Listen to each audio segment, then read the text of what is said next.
খুব ভালোবাসে, আমাকে দিদি বলে সম্মান করে, সেই তার জায়গা থেকে বলেছে অনেক কিছু। তবে আপনাদের আশীর্বাদে আমি বেতার সেন্টারেও সুযোগ পেয়েছি সদস্য হওয়ার জন্য। তো সেখান তো মানুষের শেষ নেই। তো আমি চেষ্টা করবো, লালন সাহেবের গান খোকনদা বলেছিল আপনাদের মাঝে কিবোর্ড বাজাচ্ছে, খুব ভালো ছেলে, অনেকদিন চিনি, আমি একসাথে গান বাজনা করেছি। তো অনেকদিন আমাদের ব্যবধান, প্রায় হয়তো 8-9 বছর পর খোকনদার সাথে আমার এখানে পরিচয়। তো আমি এখন চন্দ্রপুরের কৃষ্ণদার বাড়িতে ভাড়া থাকি। খোকনদার সাথে পরিচয় হয়ে জানলাম এখানে একটি সুন্দর অনুষ্ঠান হচ্ছে, গঙ্গা পুজোর অনুষ্ঠান। তো তাই খোকনদা বললো, আমি বললাম যে যাই, তাহলে একটু দেখা করাও হবে, একটা গান করে আসবো। তো সেই সুবাদে আসা, কমিটির দাদারা আমাকে সুযোগ দিয়েছেন, তারাও আমাকে সময়টা দিয়েছে, তার জন্য তাদের কাছে আমি কৃতজ্ঞ। তো আমি গানে যাই। তো আপনারা সবাই সাউন্ডটা একটুখানি মনের মতো করবেন, আপনার মনের মতো একটু করুন সাউন্ড। আপনি একটু এটা ধরুন মাইক্রোফোনটা, তাহলে বুঝতে পারবেন। ওখানে ঠিক আছে? আচ্ছা আচ্ছা, ঠিক আছে। আপনারা শুনতে পাচ্ছেন তো আমার কথা? তো আমরা লালন সাঁইজি নামে একজন মানুষকে চিনি। আমরা জানি উনি ছিলেন বাউলের সম্রাট। ওনার জন্ম হয়েছিল 1774 সালের খ্রিস্টাব্দের 17ই অক্টোবরে, সম্ভবত, হ্যাঁ 17ই অক্টোবরে তার জন্ম হয়েছিল। মৃত্যু হয়েছিল তার 1890 খ্রিস্টাব্দে। উনি বেঁচে ছিলেন অনেক দিন, 116 বছর উনি দীর্ঘায়ু জীবনযাপন করেছিলেন, দীর্ঘায়ু লাভ করেছিলেন। তো মৃত্যুটাও তার হয়েছিল 17ই অক্টোবরে। এটা একটা অদ্ভুত ব্যাপার আর কি। তো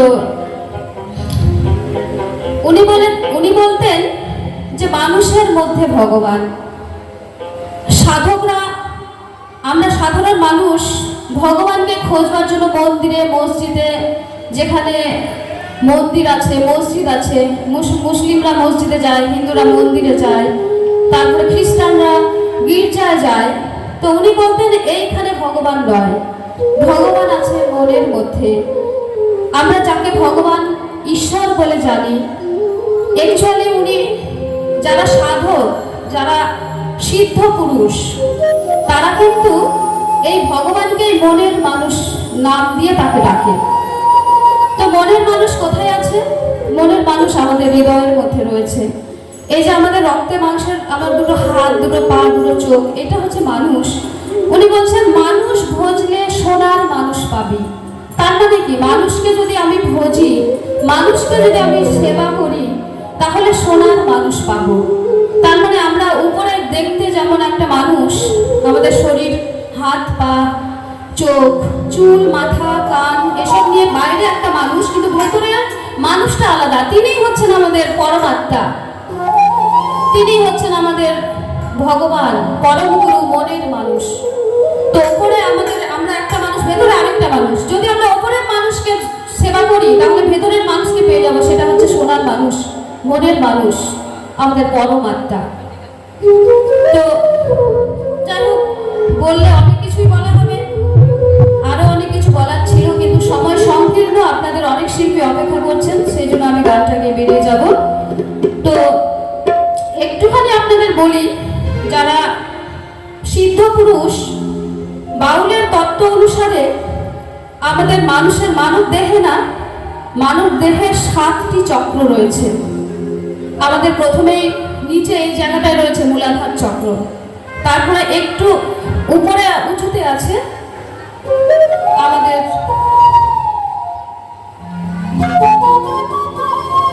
স্বাধিষ্ঠান চক্র, তারপরে রয়েছে নাভি চক্র, তারপরে হৃদ চক্র, এরকম 7টি চক্র। সবার উপরে আছে আমাদের সহস্র হাত চক্র। অতএব সহস্র হাত চক্র তাকেই বলে যে যেখানে যে সাধনাটা করলে তারপরে আমরা মনের মানুষের দেখা পাবো, অতএব ঈশ্বর লাভ করতে পারবো। সেই চক্রের নাম হচ্ছে সহস্র হাত চক্র।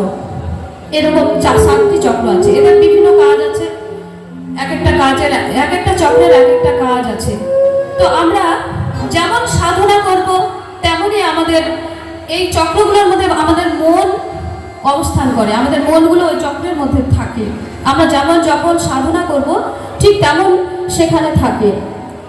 তো এরকম সাধনা আছে। এই সাধনা কামনা বাসনার চক্র, এই কামনা বাসনা এগুলোকে গুরুজি কি বলেছিলেন, সাইজি বলেছেন এগুলো ত্যাগ করতে হবে, না হলে মানুষকে আমরা ভালোবাসতে পারবো না। তো আমরা কি সেই সাধনা করতে পারি না, তাই না? তো তাই তিনি বলেছিলেন, তিনি একজন সাধকের কাছে দীক্ষা নিয়েছিলেন, দীক্ষা গ্রহণ, যাকে গুরু বলে মেনেছিলেন। তার নাম ছিল সিরাজ শাহ। তো এই সিরাজ শাহকে তিনি জীবনের সমস্ত সাধনা নিয়োজিত করেছিলেন। তো তিনি বলেছিলেন, মানুষ গুরু নিষ্ঠা যার, এই কথা বলে একটি গান বেঁধেছিলেন, সেই গানটি আপনাদের শোনাবো।